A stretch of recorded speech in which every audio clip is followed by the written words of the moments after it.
Hello everyone, welcome back to episode 121 of Empire State Podcast. Thank you so much for joining me for our last episode before Christmas, because can you bloody believe it? This time next week it's going to be Boxing Day and I will be thoroughly pissed at my lovely friend Marcus's house, who is having a Boxing Day party, which I am really looking forward to because he is the ultimate host with the most and I always have a really good time there. In fact, it won't be Boxing Day, it's going to be the day after, because I'm recording this at 7 minutes past 1 in the morning on Friday the 20th, because I've got so many things to do before Christmas that I actually can't keep up, but it's fine, because tomorrow I'm going for a lovely day out with my mum and some of our friends. We're going into Manchester for a meal at that James Martin restaurant. I don't know if anybody's been there. I've not been there, but my mum and her friend Lindsay are big fans of James Martin. I think he makes very good Yorkshire puddings, so I'm hoping for one of those tomorrow. Is everybody feeling festive, or are we feeling frantic, frazzled? How are we feeling? I hope that you are feeling festive. Of course, I have not bought a single fucking present yet. So I will be out shopping again on Christmas Eve. Luckily, I don't have that many people to buy for, but I always seem to be doing it on Christmas Eve. So I find it's better now. Now I know how I work under pressure. Diamonds are made under pressure, babe. That it's just better to be stressed on one day than it is to be stressed for the 7 days leading up to it. So I've accepted my fate, and until then, I shall be enjoying all the mince pies, all of the Baileys, all of the Christmas fun, along with all of the Christmas work, with no guilt, without a care in the world, because it's Christmas, and Christmas is a time to be present and to enjoy the moment and to just, do all of that good shit. And that leads me on to this week's topic. So this week, I want to talk to you about something that, as a manifestation coach, makes me want to volley people down the corridor when I hear them doing it, because it is so damaging and it is so detrimental to our self-concept and therefore to our manifestations, and that is shit-talking yourself. And what I mean by that is speaking about yourself in a negative way. So speaking as if you've got limits, being overly critical of yourself, putting yourself down, berating yourself for your actions, the worst one. So let's talk about what they look like. So there are several examples of this that I'm going to share with you today, because I really want you to be aware of this so that you can notice when you're doing it yourself and stop it right fucking now. Thank you very much. No more of that, please. So the first form of shit talking yourself is to be thinking and speaking with limitations. So when I say talking, I do mean saying it out loud, like speaking with your words, but I also mean your thoughts as well. So speaking with limitation, that is saying things like, oh, I'd love to have my own business, but I wouldn't be able to do that. I wouldn't be able to work out how to do it. Or I'd love to go on that dream holiday, but I'm just never going to be able to afford it. Or something like, I've always wanted to learn how to do pottery or whatever hobby it is, but I don't have time to do that. Or, oh, it was always my dream to be a nurse, but it's too late to train for that now. Any kind of thoughts or words that suggest that you are in some way limited need to be removed from your vocabulary, from your thought process, because if there is one thing that you are not, it's limited. You are not limited in any way. You are a limitless being. You are a piece of the quantum field. You are God source energy. And all of these limitations are simply ones that you have accepted to be true and decided to keep for the rest of your life. I don't know if you know who a man called Daryl Anker is. If not, he's the channel for an alien.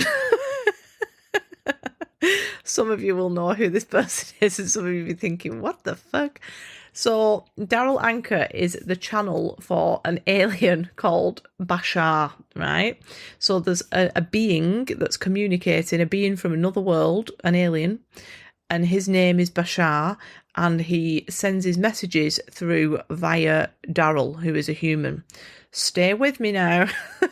I know this sounds wild, but go and look at him afterwards because you'll love him. You will love him. You won't even know he's an alien. But Daryl channeled a book that was written by Bashar about the human race, and it was called The Masters of Limitation, which is what this particular race of aliens call us. How embarrassing for us all, guys. How embarrassing. There is a whole race of aliens watching us operate in our world and thinking how ridiculous we are because they understand how creation works.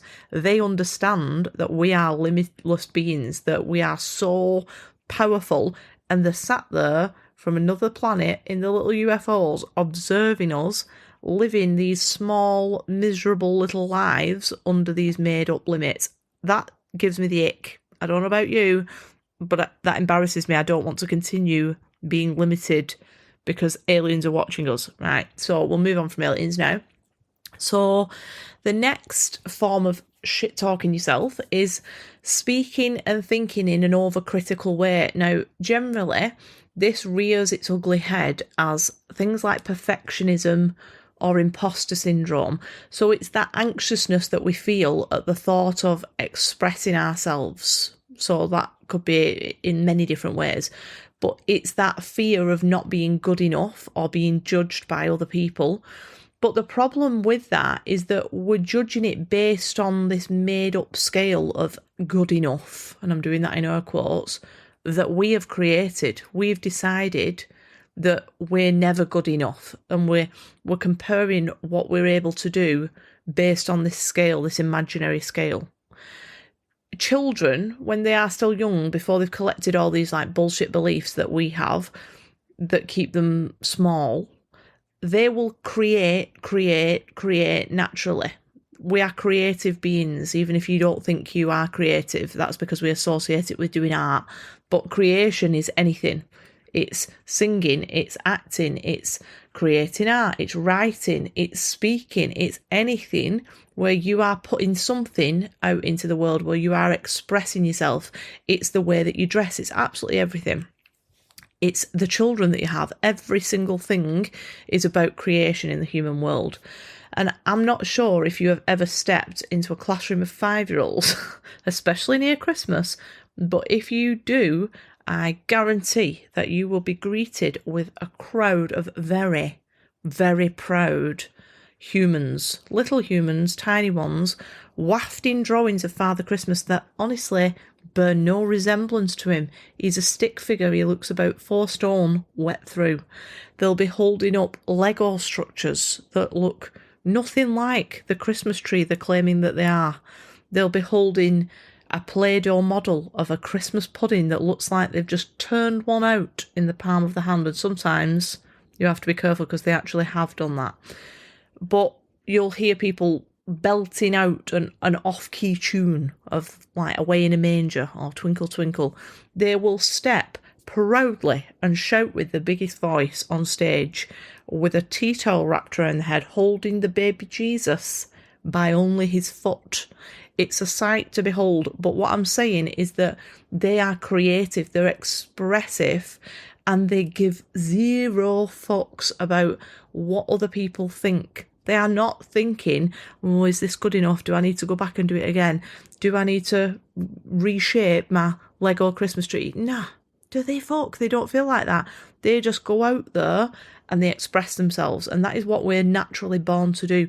They don't have that loud, critical voice in the head that is keeping them small and keeping them quiet, that we develop as we get older.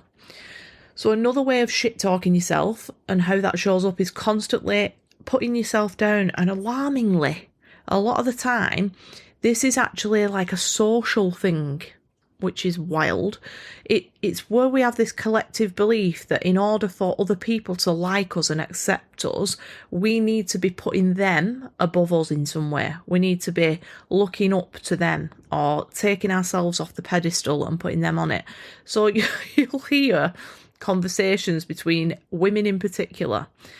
So let's say like you're trying to compliment each other, it will quickly turn into a debate if those two people are constantly shit-talking themselves. So it might go something like this. You might say, oh, you look gorgeous today to someone. And they say, no, it's you that looks gorgeous. And then they say, oh, no, I look a right mess today. And then you say, no, you don't. You look amazing. I look like I've been dragged through a hedge backwards. And they say, you do. My hair looks like a bird's nest. And then they say, no, it's not. Look at mine. I look like fucking Gollum. And you say, no, you don't. Look at me. I look like the dog has swallowed me up and vomited me back out on the carpet. And before you know it, you are both going deeper and deeper into this list of horrible affirmations about how awful you are and how amazing the other person is. It is absolutely bizarre, and that obviously it might be a slight over-exaggeration, but you will know the types of conversations that I'm talking about. It's where you will not accept a compliment and you will push one on somebody else's, and to not only accept the compliment but actually reject it and prove the opposite by telling them how awful you are. So in future, when somebody compliments you, can you just do us all a favour, babe, and say, thank you, so do you, and move on with your day, so that nobody has to get into that weird spiral. So, if you can hear a weird noise, by the way, Gloria's just having a good old lick of her bits behind the laptop here, and I would stop her, but to be honest, it's 1:20, so we're just going to keep going. Anyway, the final way of shit-talking yourself is berating yourself. Now, this is a particularly bad one for when we come to talk about manifestation. So, berating yourself for your actions. This one is something that you will almost certainly do in one way or another. So I hope that you can find the ways that you do this by listening to this part. So this will often happen when we're attempting to make some kind of positive change or improvement in our life, in our behaviours. So it's nearly January now. Let's face it, everybody's going to try and get into shape in the new year like everybody does. So we'll use that as an example. You wake up in the morning, you make an omelette. You take your vitamins, you drink your water, you make yourself some chicken and rice. And then at 11 o'clock, you're in work, you go in the staff room and you eat a Kit Kat. And all hell breaks loose in your head. You're calling yourself a fat bastard. You're threatening yourself with 500-calorie days from tomorrow. You're telling yourself how you are going to have to run for 4 hours on the treadmill later to punish yourself. You're affirming how you will never get healthy, how you can't do it. You're calling yourself a failure. And all of these thoughts and these words are causing you to feel certain emotions like anger, disgust, shame, guilt, and you feel awful. Now, let's just put into perspective what has actually happened. You've eaten really well in the morning. You've eaten your omelette, you've eaten your vitamins, you've had your water, you've really made some really good choices for your health. And then you've eaten a Kit Kat. You've eaten a Kit Kat. Just let that sink in. You've eaten a Kit Kat. You have not committed a massacre. You have just eaten a Kit Kat in the middle of what is otherwise a very healthy day. I think it's about 99 calories. I don't know. But it's not life-changing, whatever it is. And even if you ate the full pack of Kit Kats, you've still not committed a massacre. So just really digest that for me for a minute.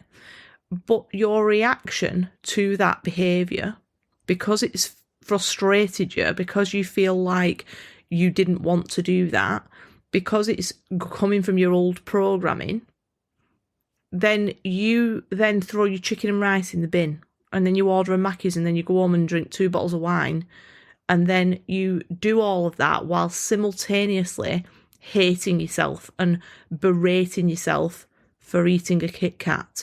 It's not the Kit Kat that's the issue here, babe. It's you. It's your reaction to a behaviour. Now, if you just noticed, interesting, I've eaten a Kit Kat, that's okay. That's because it's coming from my old programming. But I'm going to choose to continue with the new programming, and I'm going to sit here and eat my chicken and rice, and I'm going to fucking enjoy it. There would be no damage done there. It's our response. Gloria, could you stop it, please? Good Lord, it sounds very bizarre in the background. It's your response to it. So it's really important that I'm just going to have to pause this a second and check that, like, you can't just hear Gloria having a real good old groom in the background. Okay, I think it's okay. So it is so important that we stop this habit of shit talking, and that is what it is. It's a bad habit that we can change with a little bit of conscious effort.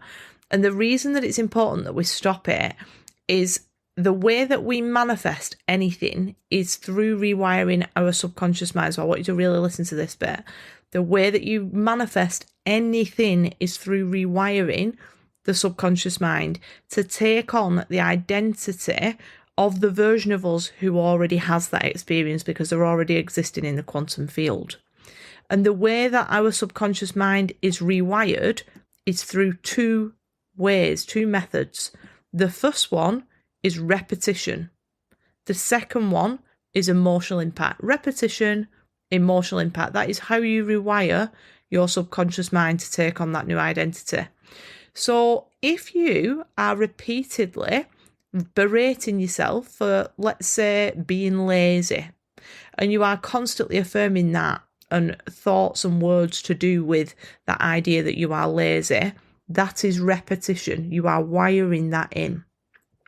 And if those thoughts that you're having are, or the words that you're saying, are making you generate feelings of shame and disgust, that's emotional impact. It's quite deep emotional impact, because we all know those feelings, they're strong, you really feel them. So you are literally wiring in an identity of a version of you that affirms that they are lazy and feels shameful and disgusted with themselves. So therefore, that becomes your identity, and you have to then project out experiences that are aligned with that identity, that are aligned with that self-concept out into the 3D to confirm that identity, that subconscious wiring. That's how it works, which is why you feel stuck in this loop.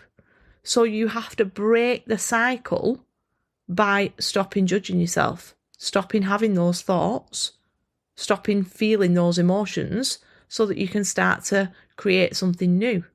You are keeping yourself stuck.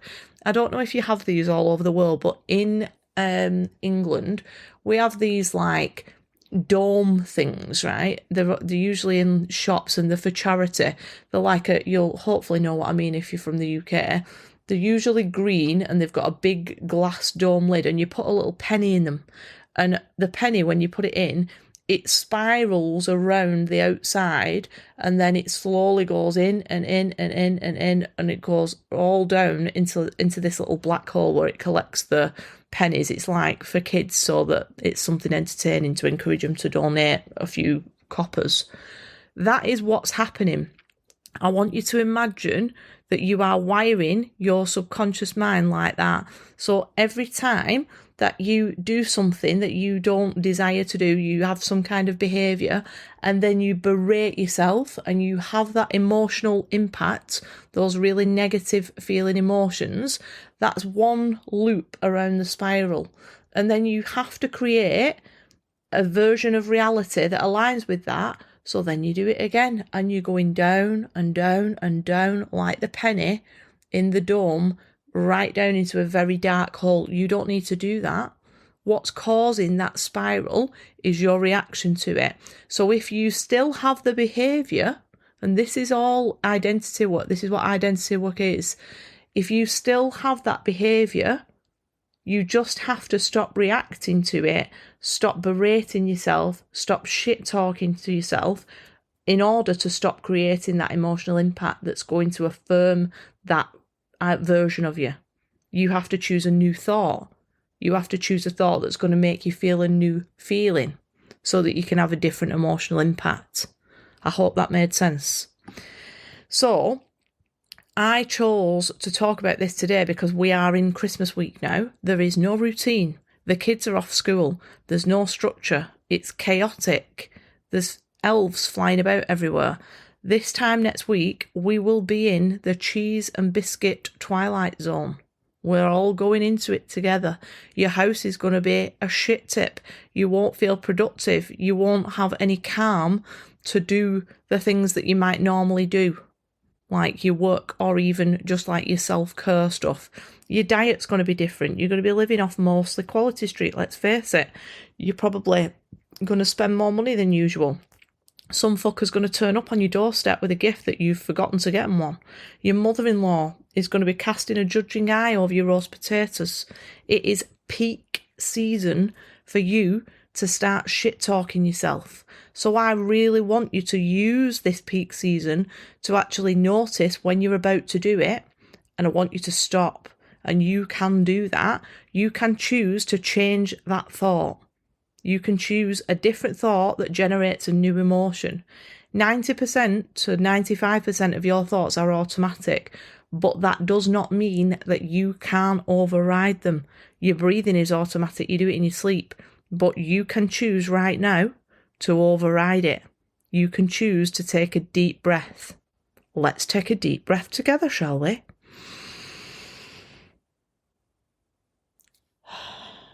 You're overriding your breath. That's an automatic system that you can override. Your blinking system, is it called a blinking system? I don't know. Your eyelid system is automatic. You will blink throughout the day without thinking about it, but you can blink 5 times now like I'm doing. Your thoughts are exactly the same. Notice them, correct them, and move on with your day. It will sound like this. Fuck! You burnt the fucking pigs in blankets again. You do this every year. Why are you so shit at cooking? Everybody's Christmas dinner is going to be ruined. No. Stop. Actively think, no thank you. That's incorrect. I'm not taking that thought on board. I have put all my effort into creating a delicious meal for my family to enjoy. No one cares about the pigs in blankets, and I'm actually saving them from indigestion. What an incredible host I am. Well done me. That's how it goes. You have to train your thoughts like a dog that is brand new, that has no idea what it's doing. It has no idea how to go outside for a poo and a wee. It has no idea to not bite the furniture. You have to keep correcting it until it learns. And you can do that. So when we're talking about using willpower, the willpower should be used for that. It shouldn't be used to just resist a wired-in behaviour for an extended period of time. We use willpower all wrong. I'm not even going to go into that now because that's a whole other episode. But use your willpower to keep correcting your thoughts. That's what it's for. Little things like that. You're not your thoughts. It feels like you are sometimes, but you can step back, you can observe them, and you can select new ones, and you can choose to ignore some of them. You don't have to judge your actions even when they're undesired, even when they're coming from old programming. You don't need to limit yourself. You don't need to criticise yourself. You definitely don't need to berate yourself about anything. Have you ever felt better for doing any of those things? No, absolutely not. They only make you feel worse. They only create more shit that you don't like. That is not the way to create change, and it's certainly not the way to create lasting change. You have complete control over the thoughts that you choose to believe and the words that come out of your mouth. Your words are casting spells. That's why they call it spelling, because your words carry energy, they carry vibration. And in order to create a reality that consists of all your desires, you must learn to use your thoughts and words carefully. They are so powerful. So put that into practice over this next week, where you're going to have those shit-talking thoughts and words coming up to the surface, and you will very, very quickly see how much better you feel and how much more in control of your life you feel when you choose your reaction to your actions. So that's what I've got for you this week. For the third year now, I want to wish you all a very Merry Christmas, to you and all of your loved ones. I'm sending my love to every single one of you, and I'm really hoping that you all get the magical day that you deserve so much. Thank you for listening, and if you enjoyed this episode and you have got literally 1 minute to spare, I would be so grateful if you would leave me an Apple review. It would be the perfect Christmas gift for me, and it would mean the world. Merry Christmas to you all, and to all a good night.